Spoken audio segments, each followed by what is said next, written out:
Studio आं जोंलें नार्जारी क'क्राझार जिल्लानि बिसमुरिनि सिङाव थानाय फानबारि गामिनि सान्थालि गामियाव गोदानै कारेन्ट सावजेननो थाखाय देबोरगाव बिटिसि कन्स्टिट्युएन्सिनि मानगोनां TCLCC चेयारमेन बुद्धदेब मोसाहारिजों लोगोसे बिसमुरि बिसदिसनि चेयारमेन सानसुला बसुमतारिया फिथा हास'ना बेखेवना होयो। लोगोसे कारेन्ट गैयै गुबुन गुबुन गामि आरो नखरफोरनि लिस्ट बानायना भारत सरकारनि आसनिजों सरजाबनानै कारेन्ट मोननायनि बेबस्था लानायनि थाखाय बिटिआरनि गाहाय मावफुं सोद्रोमा प्रमद बर'निसिम गोजोननाय बावहरो आरो बे गोदानै कारेन्ट सावनाय बेखेवनाय हाबाफारियाव ओनसोलनि गोबां सान्थालि हारिनि रायजो राजाफोरा बाहागो लाना गावसिनि गामिफोराव कारेन्ट सावनो मोननायखौ लानानै जोबोर गोजोननाय मोनदों होननानै खौरांगिरिनि सिगाङाव फोरमायथिदों। दिनैनि बे शुभ दिन बे दिनाव आङो फानबारि गामियाव फैनानै इलेक्ट्रिक कारेन्ट बेखेवफैनो जि आंनो खाबु होदों बिनि थाखाय आङो फानबारि गामिनि गासै रायजो आदिबासि सान्थालि रायजो राजाफोरनिसिम धन्यबाद बावदों। दा बेवहाय मोनसे खोथाया नैबे थिगदि भारत सरकारा गोबाव समनि सिगांनिफ्रायनो मोनफ्रोमबो नखर बा मोनफ्रोमबो गामियाव कारेन्ट जोंहोनायनि जि मोनसे आसनि गुबुन गुबुन मुङै गुबुन गुबुन समाव लाबोदोंमोनब्लाबो नाथाय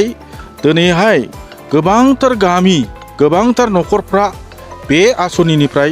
जोङो बाद जानानै थांनो गोनां जाहैदों। दा बेनि गेजेरावनो दिनै फानबारि गामियाव फानबारिनि गामिनि मोनफ्रोमबो नखरफ्रा दिनैनिफ्राय बे आसनिनि गेजेरजोंनो दिनै गामियाव कारेन्टजोंनो खाबु मोनदों आरो गुबुन गुबुन बे जायफ्रा कारेन्ट गैया बा जोंनि ओनसोलाव जे गामियाव जे नखराव कारेन्ट जोङाखै दासिमहालागैबो बे गामि आरो नखरफोराव जोंनि बिटिआर गभर्नमेन्टनि चिफ प्रमद बर' सारा बे गामिफोरखौ लिस्ट खालाम बिथाङा बे भारत गभर्नमेन्टनि जि आसनि बे आसनिजों सरजाबनानै गोख्रैनो कारेन्ट मोननायनि जि बेबस्थाखौ लादों बिनि थाखाय प्रमद बर' सारखौ आङो गोजोननाय बावदों आरो बेबायदियैनो फैबाय थानाय समाव जों कारेन्ट बा बिजुलि बेनि खोथाल' नङा गुबुन गुबुन डेभेलपमेन्ट खामानिफ्राव जोङो निस्सय बिटिआर सरकारनि बेबायदि मदद हेफाजाब मोनलांबाय थागोन होननानै आसा खालामनानै आंनि बुंथिनायखौ बेयावनो फोजोबनाय जाहैबाय। আমাৰ পানবাৰী গাঁৱত বিষ্ণুপুৰী পানবাৰী গাঁৱত ছাৰ বুদ্ধদেৱ ছাৰ চৰণ ছাৰ যেতিয়া আমাৰ গাঁৱত কাৰেণ্ট অপেনিং কৰিলে আমি খুবেই আনন্দিত পালোঁ। ইমান দিনৰ পৰা আমাৰ গাঁৱত কাৰেণ্ট নাছিলে আজি অপেনিং কৰাৰ কাৰণে আৰু এখেতৰ মানে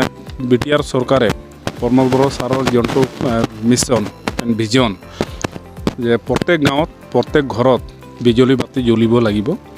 সেই মিছনটোক লৈ আমি বহুত আগতে মানে ট্ৰাই কৰিছিলোঁ কিন্তু এতিয়াৰ যোনটো চৰকাৰ এখেতে আমাক সহায় কৰাৰ কাৰণে আজি আমাৰ গাঁৱত কাৰেণ্ট জ্বলিলে অপেনিং কৰিলোঁ তাৰ কাৰণে আমি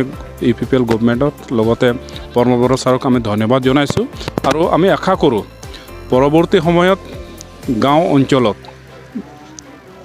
বা যিবিলাক উন্নয়ন কাম ডেভেলপমেণ্ট কাম আছে আমি আশা কৰোঁ এখেতৰ জৰিয়তে আমাৰ গাঁও অঞ্চলত ডেভেলপমেণ্ট কাম অতি খৰখেদাকৈ হ'ব বুলি আমি আশা কৰোঁ আৰু ছাৰক ধন্যবাদ জনাইছোঁ যে এইবিলাক কাম যে ইমান সোনকালে যে কৰিব পাৰিলে তাৰ কাৰণে আমি তেখেতক ধন্যবাদ জনাইছোঁ আৰু ছাৰে যে আজি আহি মুকলি কৰিলে আৰু ৰাজ্যৰ ফালৰ পৰা আমি অশেষ ধন্যবাদ জনাইছোঁ। मोनसे गोजोनथाव खौरां गोजोननि नोगोर क'क्राझाराव थानाय बाजार इन्डिया आरो MRM हस्पिटाल साखाथियाव बड'लेण्ड थेरापिस्ट सेन्टाराव थुब्ला ब्रह्मआ गुबुन गुबुन रोखोमनि सानाय सुनाय गोनां सुबुंफोरनि थाखाय फाहामथाय होनाय जायो जेरै जान्जि सानाय हान्थु सानाय गोदोना सानाय आदै सानाय आफादावदै सानाय जानजि जरा सानाय खर' सानाय सिनस्रि जरा सानाय